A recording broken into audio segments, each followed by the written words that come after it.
Hey y'all, so this is part 2 of moving to Texas. This video I'm going to be talking about the journey there, things that happened in the process of transitioning and moving. So let's get into it.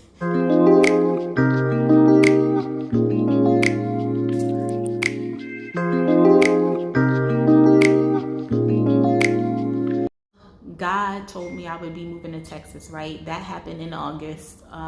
You might hear the phone ringing because I honestly don't feel like getting up to mute it. So in August, God told me when I was visiting my church that was going to be, my new home. So I said, okay, what I got to do now is start looking for a better job.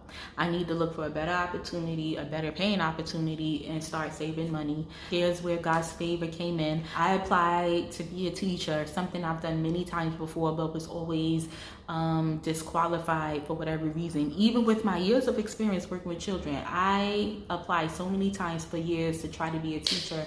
And because now I was applying with a real purpose in mind and a God-ordained purpose in mind to move to Texas, I got a teaching job just like that in 2 months.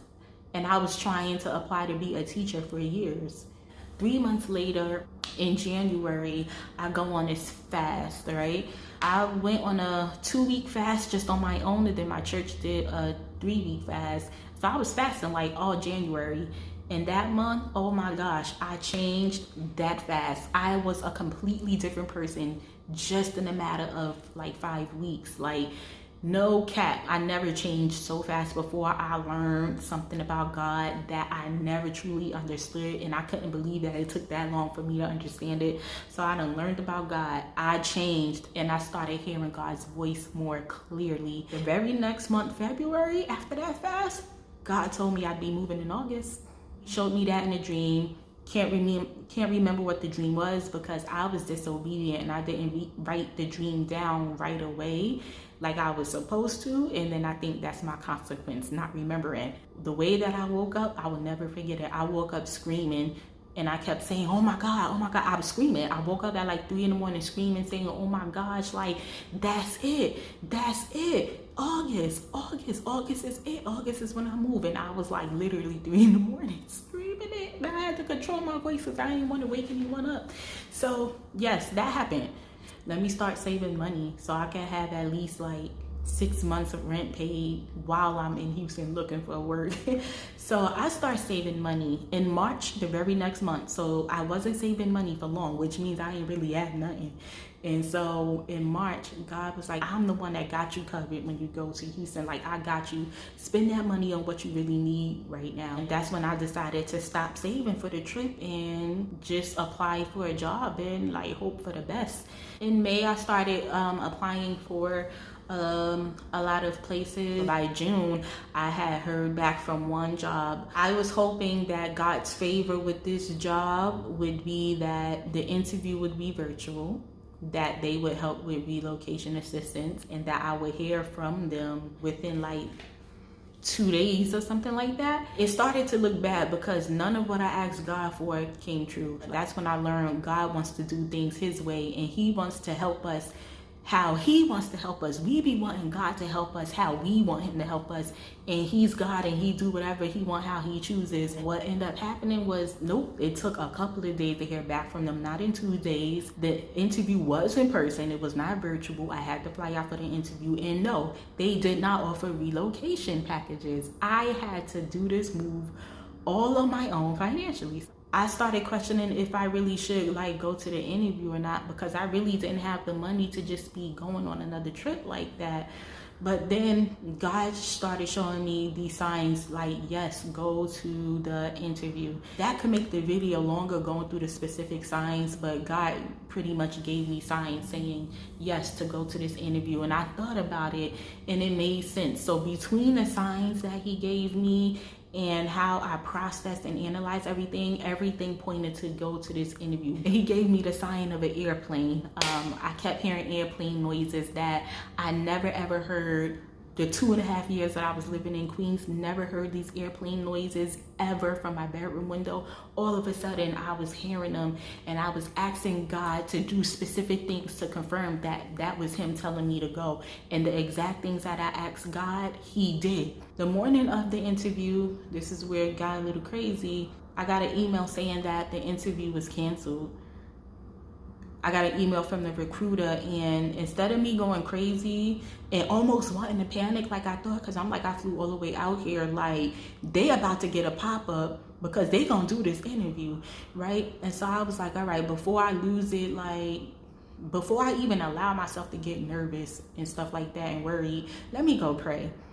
And so I prayed, and then I was like, okay, now let me put up a fighting spirit. I'm not just going to accept something just because it was said. Like, do your research, really look into it, confirm if it's true. Like, don't just take information and run with it, and you don't even try to see if the information is legit. Like, a lot of people be doing that. So I said, okay, I prayed. Now let me reach out to the actual interviewer to see if it was really canceled. And lo and behold, it was never canceled. And she didn't understand why the interview would be canceled, but she said she still wanted to meet me and that I could still come in. So that worked out. I was like, thank you, God. I prayed and I didn't panic, because someone else could have just ran with it and just went home and threw their future away. The interview was all good. They wanted me to do a part 2, so I went in to do the part 2 early in the morning before my flight. Everything went well. Their only hesitation was that it would take long to bring me on board because I hadn't moved yet. Well, anyway, go to the airport. My flight is delayed by 3 hours. This is where things start getting bad. Before that even happened, I go through the gate. TSA agent was being really rude, and I called her out on it. I made everybody in the JetBlue TSA line at IAH turn around and look at her. That's when she stopped running her mouth, because she got embarrassed because I had brought attention. To the scene. And then when I was actually going through the security scanner, it seemed like some lady was about to try to skip me. And instead of her telling me I was standing in the wrong line, that was for the employees, you know, she just assumed that I wasn't an employee, even though I wasn't. But you could have asked, like, and I had to ask her, excuse me, like, are you with the person in front of me? She said, no. I said, oh, it seems like you're trying to skip. And then that's when she told me I was in the wrong place. And then in my head, I'm like, you could have just told me that. And then I get to the gate. The flight was delayed by 3 hours. Then when we finally get on the plane, we were stuck on the plane for like 2 hours. Then come to find out, we weren't allowed to fly that day. The flight had to be canceled, and it was pushed back to the next day. So now I have to spend more money that I already don't have to be in a hotel another night. So the good thing about my stay is that I was connected with a person who let me use their like free, like kind of discounted hotel night. So it was only $50. So that worked out in my favor, and God knew that would happen. So that was cool. They told us to go to the check-in counter for all information about compensation and all that stuff. This is another bad interaction. I go ask the girl. She just seemed like some young girl that was just being lazy and didn't really care about doing her job. She wasn't giving me any real information, blatantly lying that nothing could be done. I already wasn't in the mood. So I said, I'll just call JetBlue myself when I get to the hotel. So that was like not good. Well, now I'm like, what's going on, God? Like, this trip is turning out to look a little crazy. The Uber came and got me. It's a Tesla. First time I ever rode in a Tesla. So I'm like, all right, God, come on with the prosperity. What you showing me? And then I get to the hotel, and I had booked just a normal standard king bedroom, right? I end up getting upgraded for free to a 1-bedroom suite. And I was like, what? Come on, God, what you showing me? Prosperity. This is looking really good, actually. Like, I'm getting favor on the day that was starting out very bad for me. I still wasn't in a good mood, even with the, you know, those nice turnouts in the day, because I just didn't feel cute. I was feeling a little insecure. So on top of being in a bad mood, I just wasn't feeling all that great about myself. But then I get to this 1-bedroom suite, and it was like the most comfortable and at peace and rested that I felt since I've been there. I didn't even feel that level of peace and relaxation in my original hotel room. So I was just like, okay, God is being very kind even in that. Then the next day, get to go back home again. So we on the flight, trying it out again. Tell me why we sitting on the airplane for like an hour again. Because apparently the pilot had to fill out some paperwork. So I'm like, all right, God, like what is happening? Then after they fill out the paperwork, we still can't fly. They tell us that the airplane was not receiving signals that it needed to fly. So I'm like, okay, God, at this point, give me a house. You obviously want me in Texas. It's not meant for me to even go back to New York. So why are you playing these games and you got me stuck on the airplane? You could just give me my apartment right now if that's how badly you want me to be here. Yeah, I don't want to turn on my ring light because it's looking a little too like yellowish when I do. I go back home. They said they would let me know within a week if I got the job, right? A week went by, didn't hear anything. Not looking good. 2 weeks went by, because I said I would give them an extra week. Still didn't hear anything. That don't look good. So I reached out because now I'm kind of irritated. I feel like it's not professional and it's inconsiderate and all these things. So I reached out because I'm like, let me know if I got the job or not. Even if I don't have it, let me know, especially if I flew all the way out there. So I reached out to them to see if I got the job, right?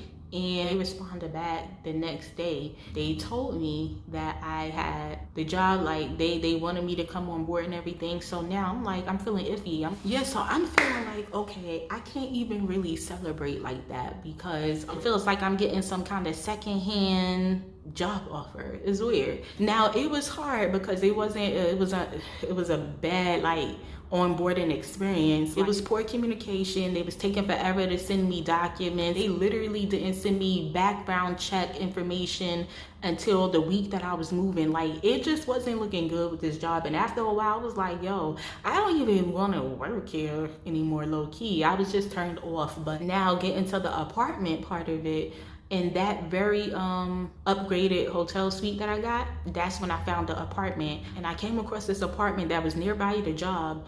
And I did this all in faith because I looked at this apartment and chose this apartment based on a job that I didn't even get offered yet at the time.